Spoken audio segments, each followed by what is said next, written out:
Annihilation stars Natalie Portman, Tessa Thompson, Oscar Isaac, Jennifer Jason Leigh, Gina Rodriguez. It is written and directed by Alex Garland. It is based upon the book of the same name from the Southern Reach trilogy by James Vandermeer. And I'm not really going to get too much into the plot of Annihilation. I want you guys to experience it for yourself. But basically, Natalie Portman plays Lena. She's a college professor and a biologist, and her husband comes home from an expedition. He's the lone survivor, so she goes to figure out what went wrong on the expedition. Annihilation is pure cinematic gold. I, quite frankly, did not understand this movie, but I loved it. I shouldn't say I didn't understand the movie. I understood most of it. I understood what they were going for. It's just there's some things that are hazy. Natalie Portman gives a really good performance in this movie. She is at her best in a while. I've heard she's really good in Jackie. I haven't seen it. Jennifer Jason Leigh, as always, is really good, and she's always that bitch type character, you know? Just that bitch you don't like. Just throw her out of the way. Tessa Thompson, great. The whole cast is just, all across the board, is great. Oscar Isaac was a bit distracting, because I'm just like, it's Poe Dameron. He's no longer the spark that'll light the fire, that will burn the First Order. Gina Rodriguez, let's talk about her for a minute. She annoyed me. Did I think her performance was bad? No. It's just, it wasn't great either.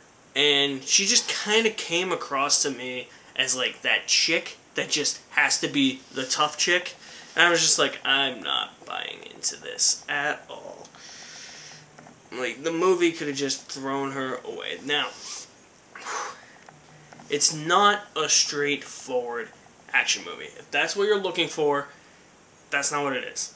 It's more of a sci-fi thriller with themes that are resonating in this movie. I'm not really going to get too into them because I feel like that does spoil the big twist at the end. But mostly is it just, you know, just kind of coexisting with something. That's a theme. It's really all I'm going to say in that regard. And it really hit home with that. Alex Garland really did a good job portraying that.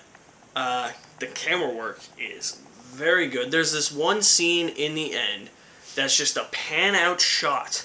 And I'm like, this is one of the most brilliantly shot films all year. It's got great cinematography, great visuals. Let's talk about this third act for a minute, because this third act is trippy. It really feels like you're high. I've never done LSD, but it probably feels like you're tripping on LSD. And I've never done ecstasy, but it probably feels like you're on ecstasy too. That's probably the best way to describe this third act. It answers a lot of questions. It doesn't answer all of them, unfortunately. There were still things after this movie where I was just like, I'm a little hazy on that. I don't necessarily understand everything, but basically I got the gist of it. That's really what you have to do with a movie like this, and this is really a movie that I can boil it down to right now, that audiences are going to walk out pissed off, because they're going to be like, it's too intellectual. I don't get this argument now. Like, do films just have to be shoot 'em up, blow 'em up, stupid summer popcorn movies now? It's just movies like this. This is a movie that is going to make you think. It's going to test your brain a little bit. It's going to make your brain reach to limits that it's never really kind of reached to before. There's a lot of thinking, especially in the field of science. You gotta know quite a bit of science. It's not your prototypical sci-fi thriller. There's more to it than that. It's more, I would say it's more of a sci-fi drama thriller with action scenes sprinkled throughout. And the final confrontation in this movie is just so jaw-dropping and thought-provoking mind-blowing, just out of this world, something I really wasn't expecting.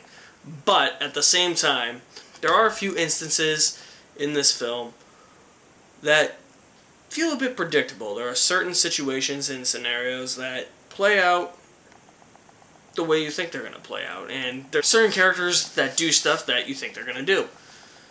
There's people who live, people who die.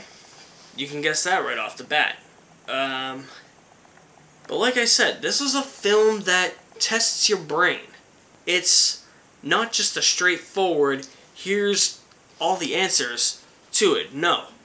That's not it. People are really going to walk out of this movie upset, angry, and disappointed. I can tell you about that now, because it's too intellectual. People don't want to think at movies anymore. I walked out of the press screening. Somebody read the book and he was like, compared to the book, that was terrible. So even if you've read the book, you're probably not going to like the movie. I've never read the book. I didn't even know this was a book until I just did background research on it. I really liked Annihilation, despite not understanding some parts of it and getting a bit too predictable in some parts. For the most part, I really, really, really enjoyed Annihilation. I'm going to give Annihilation an A-. Guys, thank you for watching my review of Annihilation. I will have either Love, Simon or Red Sparrow tomorrow. I'm still trying to figure out. I don't have a pass yet for Red Sparrow. If I get it, I'll do Red Sparrow. If not, Love, Simon. But that's my review of Annihilation. We'll see about tomorrow.